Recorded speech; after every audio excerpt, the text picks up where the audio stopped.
해피월드의 두 번째 주제입니다. 두 번째 주제, 인생에 대한 이야기를 함께 해보려고 합니다. 해피월드의 가장 중요한 주인공은 여러분입니다. 여러분이 행복한 것을 하기를 위해서 우리가 한번 관심을 좀 가져보시길 바랍니다. 이제까지는 자녀를 위하여, 이제까지는 나의 생업을 위하여, 다른 것을 위해서 우리가 생각했지만 우리가 적어도 이번 기회만큼은 나의 행복을 위해서 한번 몸부림하시면서 찾아가는 그런 귀한 여정이 되시기를 바랍니다. 그래서 우리가 이 시간에 이 말씀을 듣고 또 이 주제의 이야기들을 듣고 또 많은 분들이 자신의 삶을 도전하는 그런 간증들이 있었습니다. 그런 간증들이 또 여러분들에게도 있기를 부탁을 드립니다. 자, 인생에 대하여 이야기를 하는데 인생이 뭐냐 물어보니까 다양하더라고요. 예. 또 한번 물어봅시다. 여러분은 인생을 어떻게 생각하십니까? 인생이 뭐냐? 인생. 예. 요것도 또 이제 대답을 드려요. 인생이 뭐다? 어떤 분은 인생은 나그네 길이다. 뻔한 얘기를. 어떤 분은 뭐 구름이다. 그렇게 얘기하거든요. 이렇게 형이하학적으로 인생은 주님 뭐 순례자의 길이다. 이런 택도 없는 소리 하지 마시고. 그래서 인생이 뭐냐? 네. 자, 우리 탁 집사님. 정답은 없습니다. 네. 나에게 주어진 삶. 인생은 나에게 주어진 삶이다. 네. 모두 자기 없으면 인생이라는 것도 없지 뭐. 그죠? 네. 나에게 주어진 삶이 인생이다. 네. 우리 곽 집사님. 네. 베트남으로 한번 해보자. 자, 인생이란 뭐다? 내기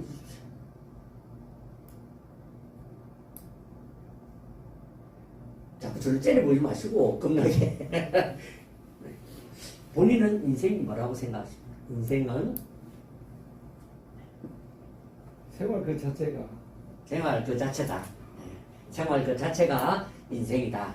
또 이쪽도 서서갈 수 있으니까 전사님 대표로 인생이 뭐다? 같이 사는 거예요? 인생은 같이 사는 거다. 왜 그렇게 생각하셨습니까? 왜냐면 혼자 사는 게 사람은 혼자 사는 게 아니니까요. 가족하고 살고 또 아는 사람들하고 계속 같이 교제하면서 사니까. 맞습니다. 예. 바꾸고 말하면 혼자 사는 그건 인생도 아니다. 사실은 그런 얘기죠. 같이 살아야 한다. 그런 이야기가 되는 것 같습니다. 그런데 그렇게 같이 살고 뭐 이렇게 치고받고 하다 보니까 너무 짧아. 그죠? 정신 차리고 보니까 50대고 정신 차리고 보니까 60이야. 뭔가 좀 내가 의미있게 살아보자라고 하니까 벌써 인생의 좋은 시절 다 지나고 그렇다는 거죠. 그래서 우리가 정말 이렇게 짧은 인생, 이 100년 인생이 정말 끝일까? 그런 생각을 해보게 됩니다. 사람들은 죽음을 별로 생각 안 합니다. 죽음을 생각하는 순간 너무 마음이 힘들어. 그렇죠? 그러다 보니까 생각 없이 살아가지만 안타깝게도 죽음은 있다 하는 것이죠. 그래서 우리의 인생이 이대로 끝인가라는 좀 질문과 생각을 좀 해보려고 합니다. 그래서 어떤 사람들은 이게 또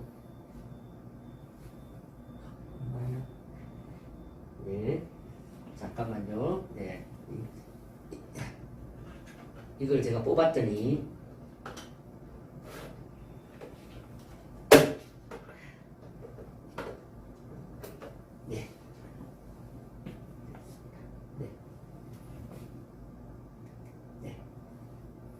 사람은 두 종류가 있습니다. 하나는 죽음 이유가 없다. 죽음이 끝이다. 이렇게 생각하는 사람과 그 다음에 그래도 죽음 이유에 뭐가 있지 않을까라고 믿는 사람 있다는 거죠. 그런데 누가 더 불쌍할 것인가? 누가 더 불쌍한가? 그러니까 죽음 이유가 없다고 생각하는 사람들 어떻게 보면 막 캐세라세라 마음껏 살자 내 마음대로 살지 뭐 그렇게 사는 사람.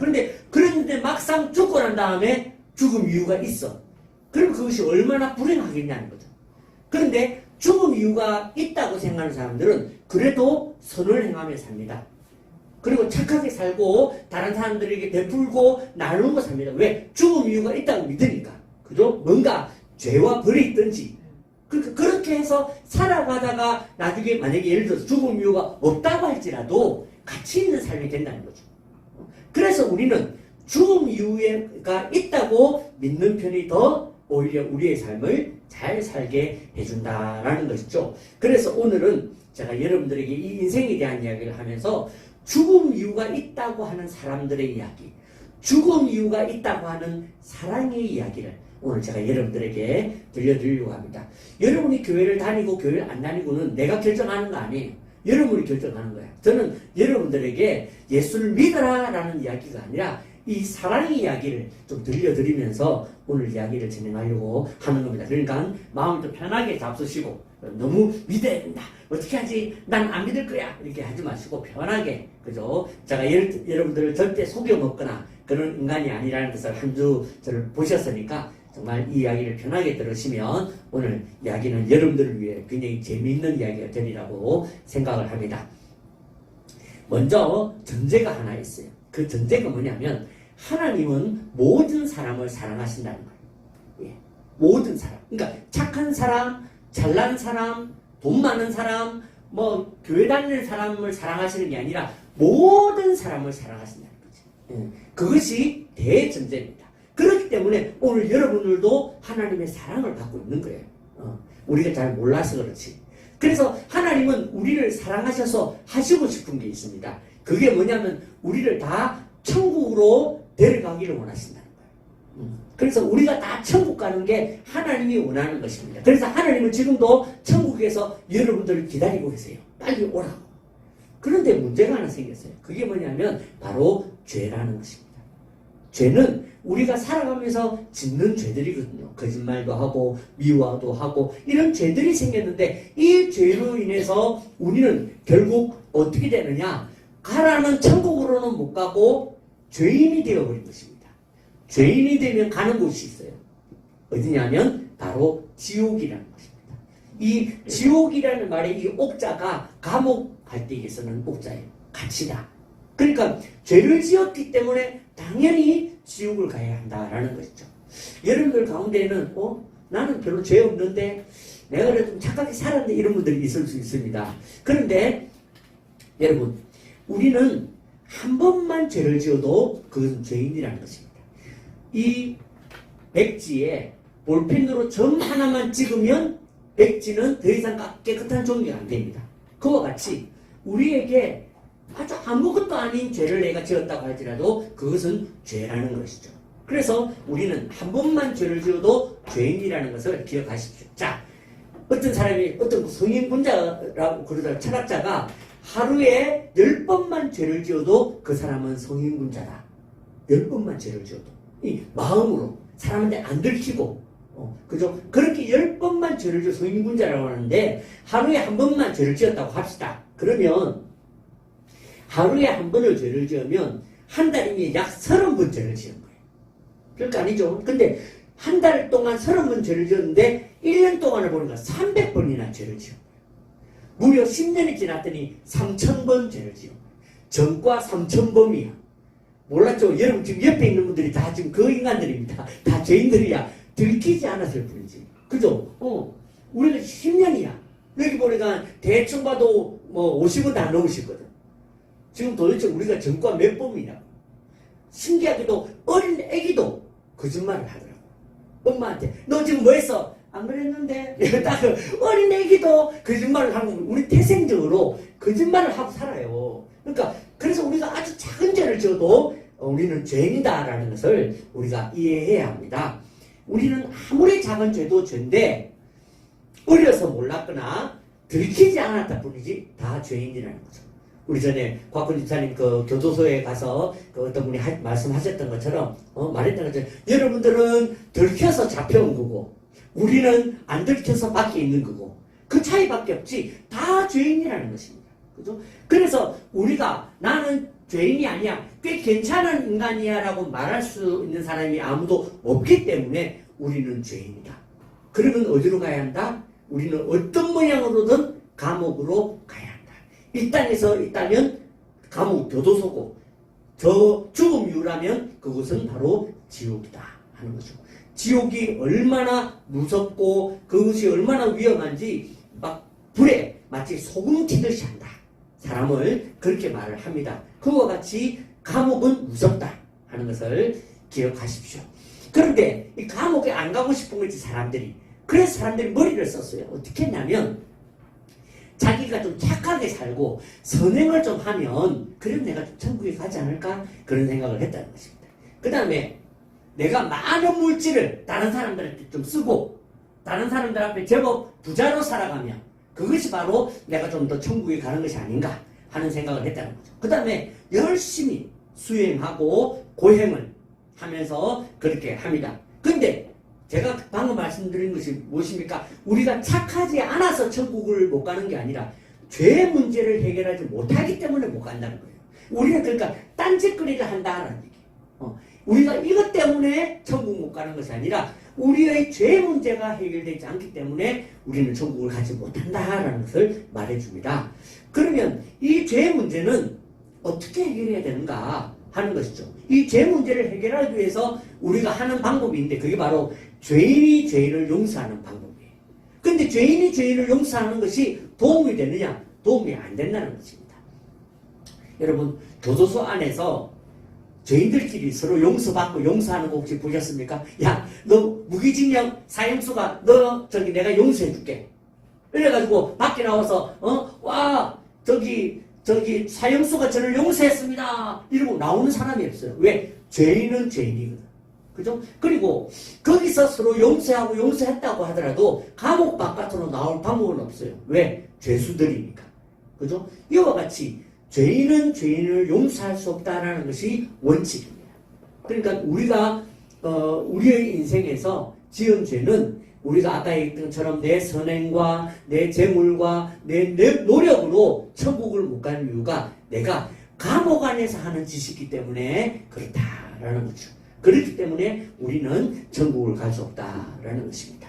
그래서 죄가 없으신 예수님이 오셨습니다. 죄 문제를 해결하기 위해서는 바로 죄가 없이 예수님 오셔서 우리를 용서해야만 그 죄를 씻어야만 된다 하는 것이 바로 이 규칙에 있는 것이죠. 그래서 이 죄 문제를 어떻게 씻어버리느냐? 바로 십자가로 그렇게 씻어버리는 거죠.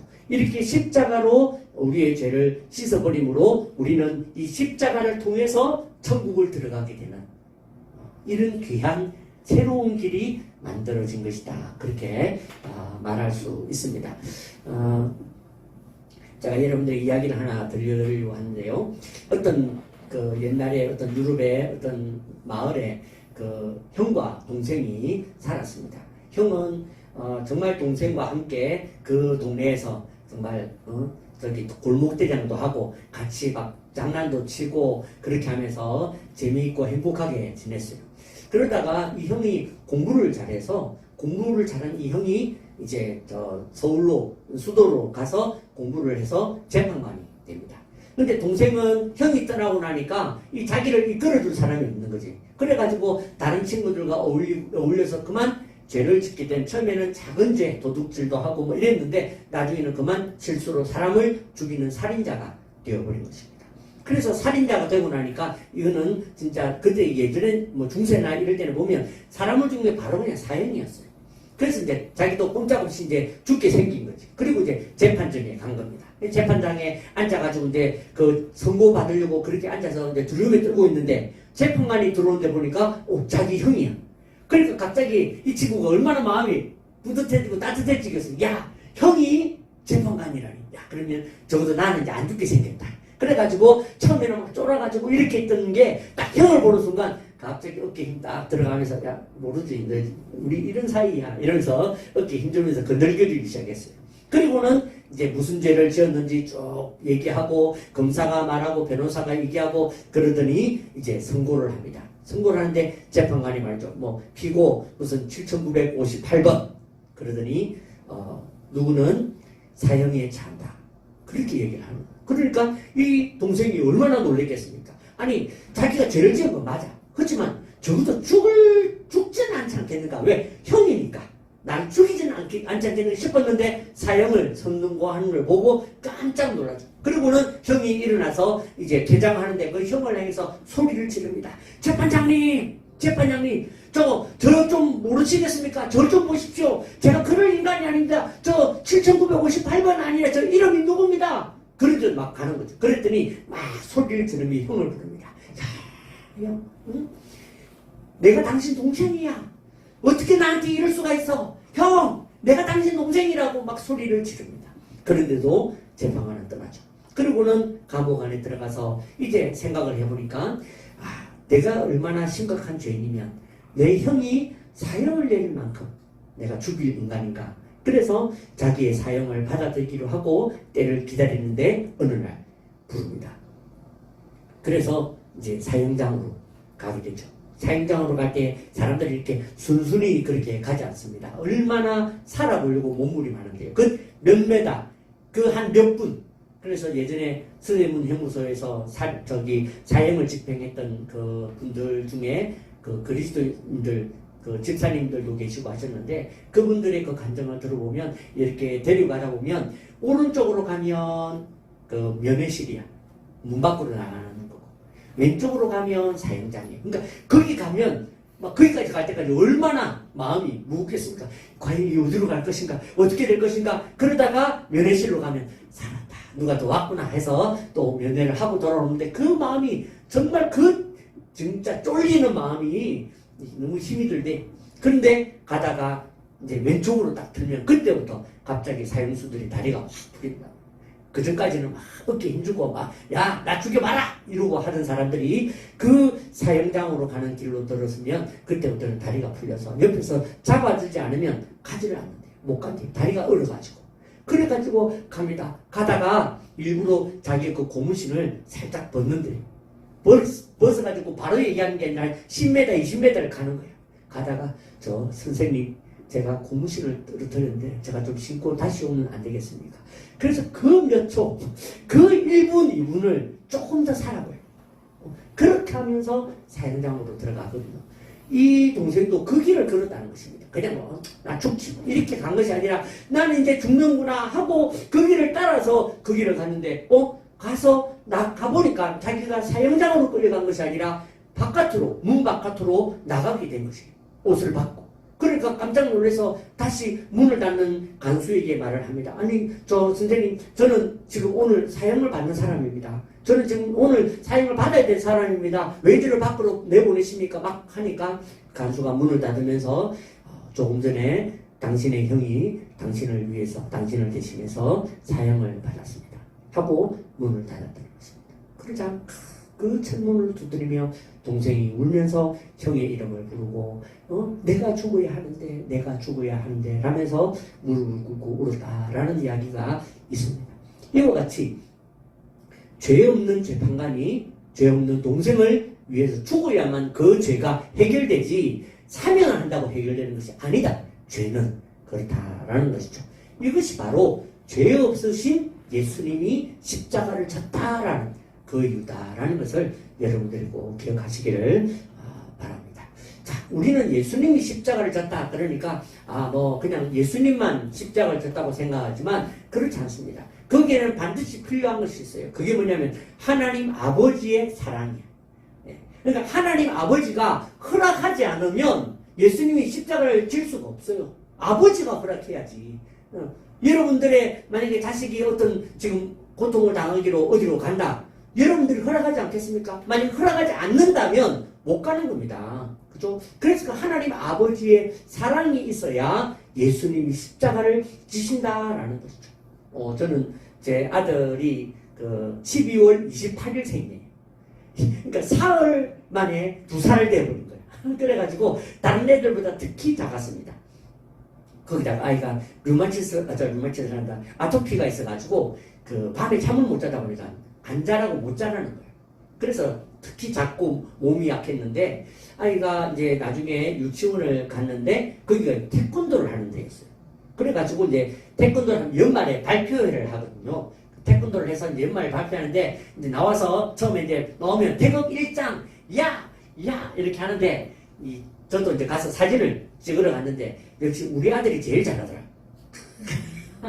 네, 비웃으시는데 우리 아들이 제일 예쁘고 제일 잘해. 그래가지고 야 하더니 또 들어가고 그 다음 나오고 하더니 마지막에 세레모니가 뭐냐면 그 송판을 깨는 거예요. 그래가지고 나와서 애들이 송판을 깹니다. 그런데 한쪽은 유치원 원장님이 잡아줘요. 근데 유치원 원장님은 잡아주지를 못해. 딱 이렇게 해가지고 잘 때리도록 해야 되는데 지한테 맞도록. 이러니까 애들이 야 이렇게 되는 거예요. 이쪽은 잘 못 깨. 근데 이 태권도 관장님은 딱 깰 수 있도록 하니까 다 깨져. 그러니까 이쪽은 야 아야 이러다 사람들이 다 웃는 거야. 나도 웃겨가지고 그게 너무 웃긴 거야. 근데 조금 지나니까 갑자기 내가 심각해지기 시작하는 거죠. 왜? 좀 있으면 우리 아들이 나와서 깨야 되거든. 이쪽으로 가면 안 되는데 관장님한테 가야 되는데 막 그래가 그 다음 제가 기도를 시작했습니다. 주여 역사하여 주시옵소서. 우리 아들은 관장님에게 기도를 했는데 나왔는데 안타깝게도 저희 기도와는 달리 원장님 앞으로 쓴 거예요. 죽었다. 큰일 났다. 그래가지고 깹니다. 자, 그래서 한 5명인가 이렇게 순서대로 해가지고 깨는데 역시 우리의 예상대로 우리 아들이 송판을 못 깨더라고요. 여기는 와 박수. 자 이쪽에 인재헌 아야 애가 아파가지고 이러는데 그러고 이제 끝나면 되잖아. 안 그렇습니다. 깰 때까지 깨야 돼요. 그러니까 뭐 애써 한 번 더 애가 아파가지고 여러분 처음에 칠 때 제대로 치지 두 번째는 아파가지고 겁이나가 세게 못 친다고. 그러니까 세게 못 치는 데다가 또 아프지. 그러니까 또 애가 이런다. 사람들이 막 웃고 그런데 나는 하나도 안 웃기는 거야. 지금 웃어. 우리 아들이 지금 아프다는데 지금 웃어. 막 사진 찍으러 갔는데 사진을 못 보고 제가 일어났어요. 그랬더니 옆에 있던 저희 집사람이 막 앉히고 전도사가 지금 흥분해가지고 그러니까 앉았는데 앉을 수가 없어요. 똑바로 좀 돼. 막 내가 말을 하고 싶은데 말은 못하겠지. 막 속에서 막 열불도 나고 천불도 나지. 그런데 또 못 깨는 거야. 그냥 막 애가 아파가지고 이러는데 사람들이 다 웃고 막 깔깔거리고 한 번 더 하라고 그러는데 못 있겠더라고 제가 그 자리에. 그래가지고 제가 진짜 밖에 나왔는데 막 눈물이 와 정말 죽겠더라고. 내가 차라리 들어가서 깨든지 내가 아프든지 해야지 아들이 아픔을 못 보겠더라고. 그래야 밖에 나오면 해필 그날 이렇게 밖에 비가 쫙 오는 것도 아니고 추적추적 온다고 그러잖아요. 추적추적 오더라고. 근데 거기에 제가 이렇게 제 눈물을 이렇게 좀 닦아내리는 그때 제가 이 하나님 아버지의 마음을 조금 알게 됐어요. 진짜 하나님이 예수님이 채찍을 맞고 사람들이 비웃을 때에 우리 하나님이 진짜 천불 났겠다. 열불 났겠다. 일어나가지고 한 번만 제대로 치지 마. 그리고 그 십자가에 달렸을 때의 그 고통에 막 우리 하나님도 저처럼 밖에 나가 계시지 않았을까. 그러니까 우리는 십자가를 지셨다 그러면 그냥 막 십자가 고통으로 이렇게 생각하지만 그 정도가 아니라 하나님 아버지의 이 사랑이 우리를 향한 사랑이 얼마나 크면 자기 아들을 여러분 인간이 예수님이 인간이 되었다라는 것은 사람이 바퀴벌레가 된 거와 똑같거든요. 그렇게 만든 것도 힘들고 마음이 아픈데 거기에서 십자가를 지는 것에 대해서 아버지가 그렇게 하실 수밖에 없었던 것은 우리를 얼마나 사랑하는지 인간을 얼마나 사랑하는지를 보여주고 있는 것이다 라는 것입니다. 그리고 우리는 그 십자가의 고통을 우리는 참 쉽게 생각하지만 이 십자가의 고통은 그 당시 십자가형이 최고의 고통이었어요. 그 가죽 있지 않습니까? 소가죽이나 이런 그 바다에 있는 그 아주 끈기가 있는 그런 가죽들, 그 가죽을 이제 그 만듭니다. 그것을 세 가닥으로 꼬아요. 세 가닥으로 꼬아가지고 마지막에 그 납으로 딱 붙입니다. 납으로 붙여서 그 꼬여진 데다가 그 이제 동물의 뼈를 꽂아 넣거든요. 동물의 뼈를 꽂아 넣고 그리고 납 그 끝에는 사자의 그 발톱을 사자나 이런 아주 그 짐승들의 발톱을 거기다가 댑니다. 그리고는 그것을 망나니가 그 이제 먼저 때리지 않고 돌리죠. 돌리고 그 패션 오브 크라이스트라는 영화를 보면 옆에 있는 책상을 내리칩니다. 책상이 완전 박살이 나거든요.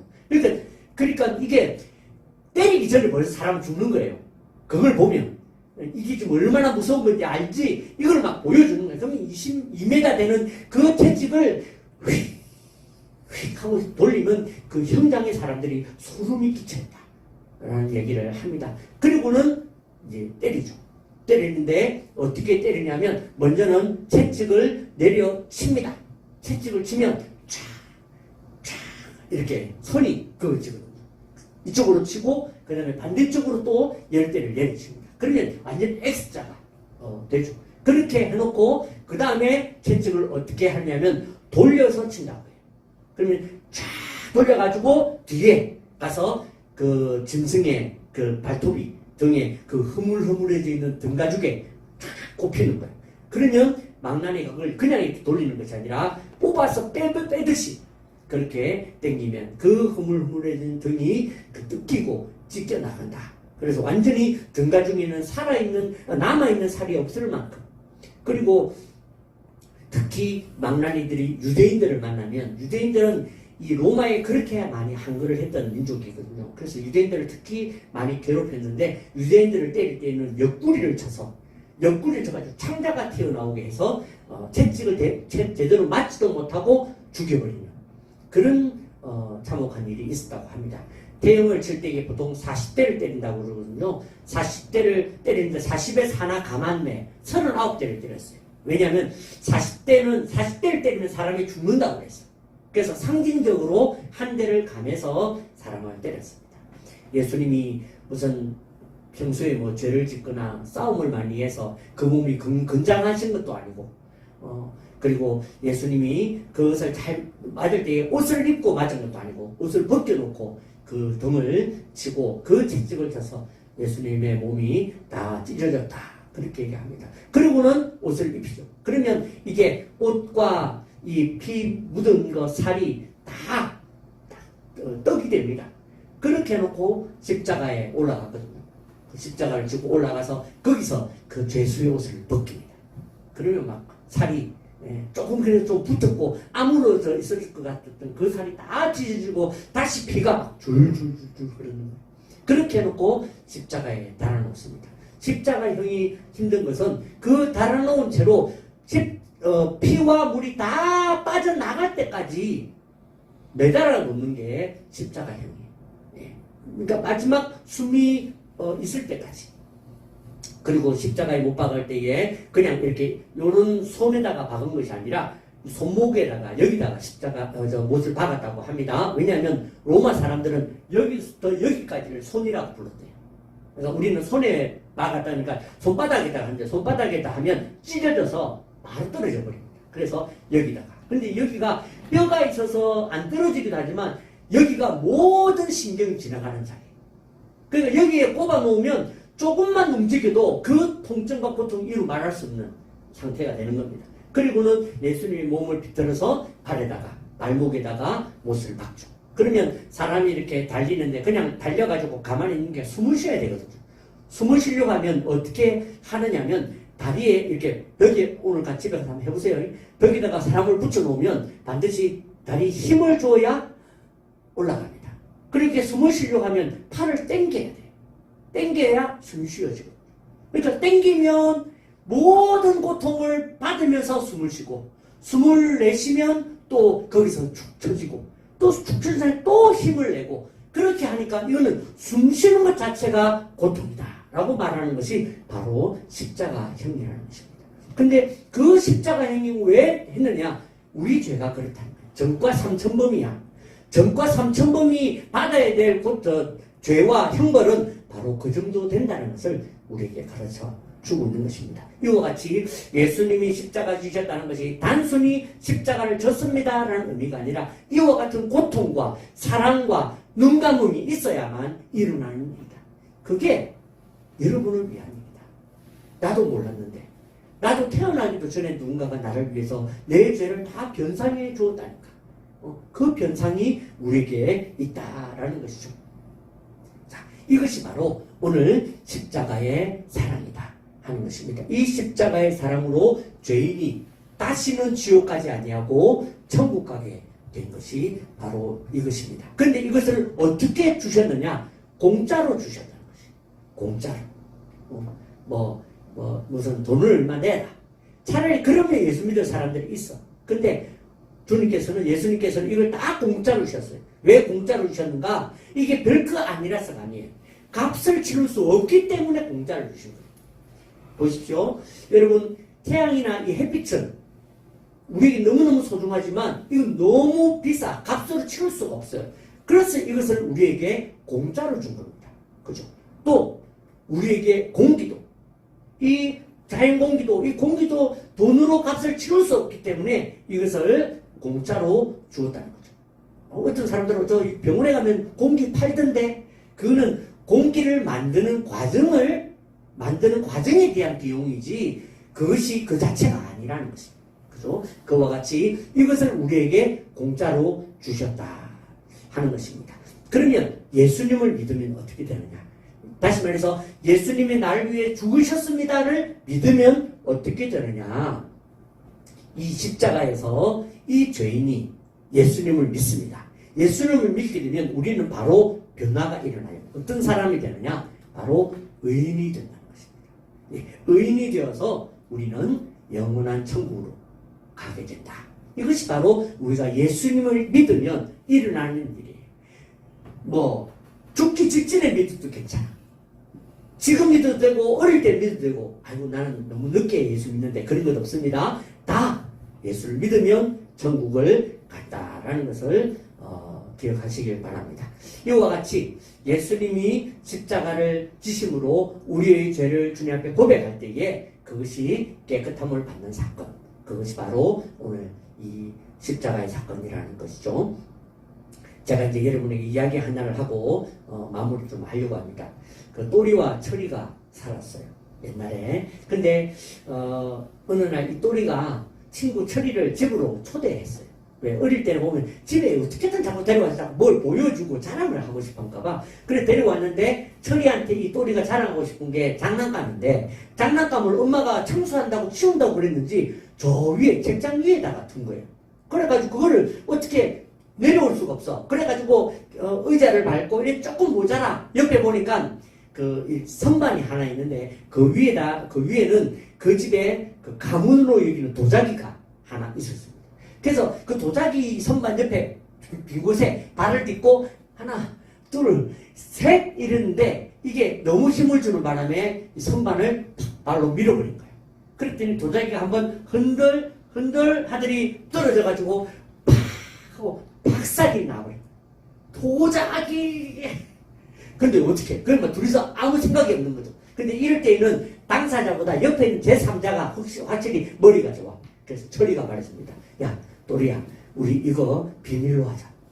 너 안 그러면 네 아버지한테 맞아 죽는다. 너 바로 쫓겨난다. 그러니까 이거 우리 비밀로 하자. 그래서 우리 이거 뒷마당에다 묻어버리고 너 저기 밖에서 아무 일도 없었던 것처럼 그렇게 우리 하자. 나도 이 집에 안 온 거다. 약속. 알았지? 우리 이거 무덤까지 가져가자. 그래 알았어. 그래가지고 철이의 말을 듣고 또리랑 같이 이제 그걸 묻었습니다. 묻고는 방에 들어갔어요. 방에 들어갔는데 좀 있으면 엄마가 왔어요. 여느 때처럼 또리 왔어. 엄마 나 지금 공부해야 되는데 내가 지금 서울대 들어가려고 말이지. 초등학교 4학년 차리가 서울대 들어가면 지금부터 내가 열심히 공부해야 되겠네. 내가 밖에 나가본 적이 없어요. 엄마 공부 열심히 할 테니까 부르지 마세요. 그래. 아이 그럼 참 기특하네 하고 넘어갔어요. 그 다음에 아빠가 왔어요.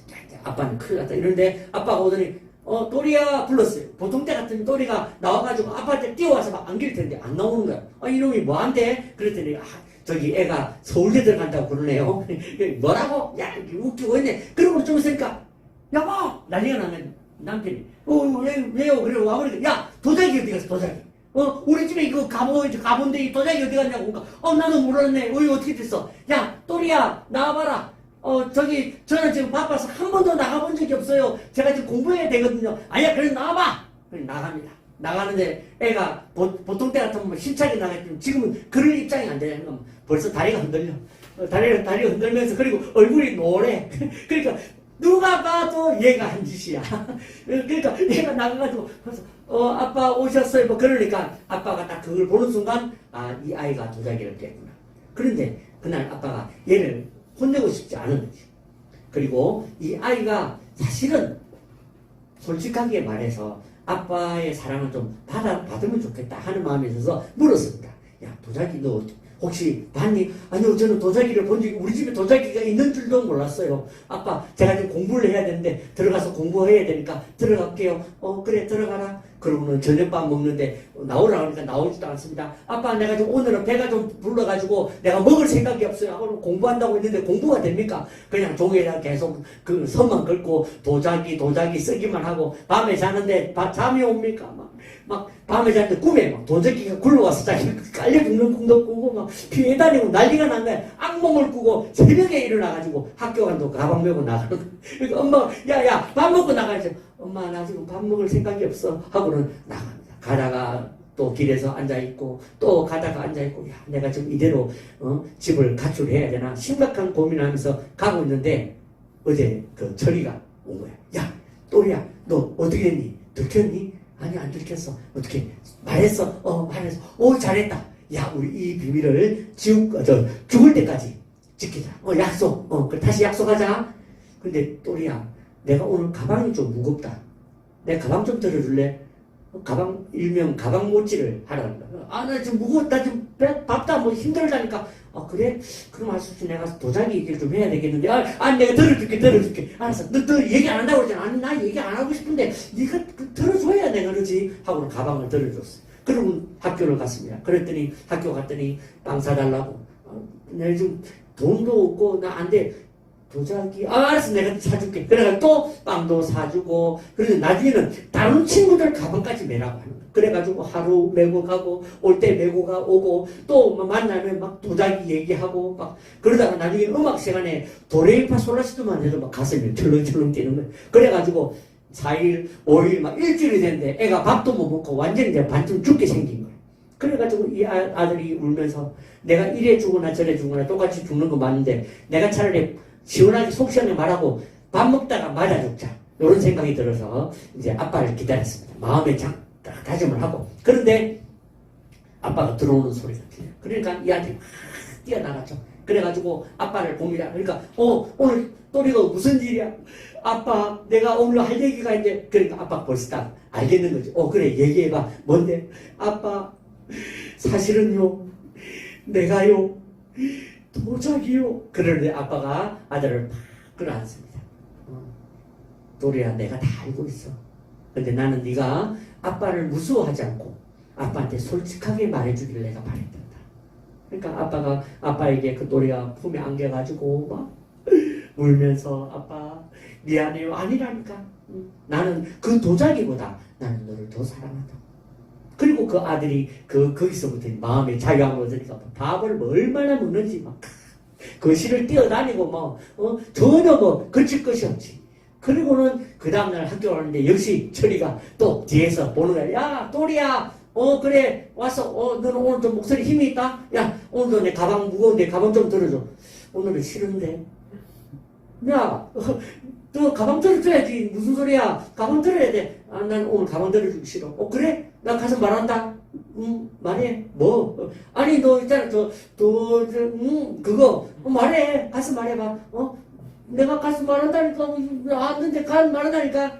내가 다 말했어 임마. 하고는 그 처리를 죽을 때까지 팼다는 그런 전설 같은 이야기가 있습니다. 이와 같이 우리의 죄가 내 안에 있기 때문에 우리가 힘든 거예요. 우리 인생이. 근데 이것을 우리가 끄집어내면 우리에게 자유함이 있다라는 것입니다. 그래서 오늘 저는 여러분들에게 천국 갈 수 있는 방법을 이제 가르쳐 드리려고 합니다. 먼저는 내가 죄로 인해 죽을 수밖에 없는 사람인 것을 고백해 보시기 바랍니다. 내가 죄로 인해서 죽을 수밖에 없는 사람이다. 가고 싶어도 천국 갈 수 없는 인간이 되었다라는 것이죠. 두 번째는 예수님이 십자가의 죽으심으로 나의 죄가 용서받았다라는 것을 믿는 것입니다. 이 사실은 있어. 그 사실을 그냥 아는 것하고 믿는 것하고 다릅니다. 용서받았다라는 것을 믿으면 여러분도 큰 소리 칠 수 있습니다. 그죠? 자, 마지막 세 번째는 예수님을 내 마음에 영접하는 것입니다. 영접이 뭘까? 이게 세상의 빛이라는 사진 그림이거든요. 이거는 미술가가 그림을 그렸는데 이걸 전시한다고 전시를 했더니 친구들이 와서 이 사진을 보고 놀렸어요. 야, 이 그림 잘못 그렸다. 왜? 아니 다 잘 그렸는데 이 문에 문고리가 없어. 문고리 이거 잘못 그린 거야 하고 핀잔을 주었더니 그림을 그렸던 사람이 아니야, 이 그림은 맞아. 이 그림은 우리의 마음의 문을 얘기하고 있는데 이 마음의 문은 안에만 문고리가 있어서 안에 있는 사람이 문을 열어주어야 밖에 있는 사람이 들어갈 수 있는 거야 라는 이야기를 했다고 합니다. 예수님은 지금도 우리의 마음을 두드리고 계십니다. 근데 그 예수님을 우리 마음에 영접하는 것은 바로 내가 하는 것이다 하는 것이죠. 오늘 이와 같이 우리가 예수님을 영접함으로, 내 마음이 영접함으로 우리의 죄는 용서를 받고 천국 가는 사람이 되는 것이다 라는 것입니다. 우리가 할 일은 예수님이 내미신 손을 잡는 것뿐이다 하는 것이죠. 우리 한번 고개를 숙이겠습니다. 이제 오늘 저희 이야기를 듣고 예수를 믿기로 결심하는 분들은 조용히 저를 따라 하시기를 바랍니다. 여러분 가운데에 또 이미 예수를 믿고 계시고 있지만 오늘 처음으로 이 고백을 하는 사람들 좀 부끄럽지 않도록 하기 위해서 다 같이 해주시면 대단히 고맙겠습니다. 한번 따라 하시겠습니다. 사랑의 하나님, 오늘 나의 죄를 십자가 앞에 고백합니다. 죽을 수밖에 없는 나를 용서하여 주옵소서. 이 시간 한 30초만 눈을 감고 여러분이 지었던 죄를 다시 한번 더 기억해 보시기를 바랍니다.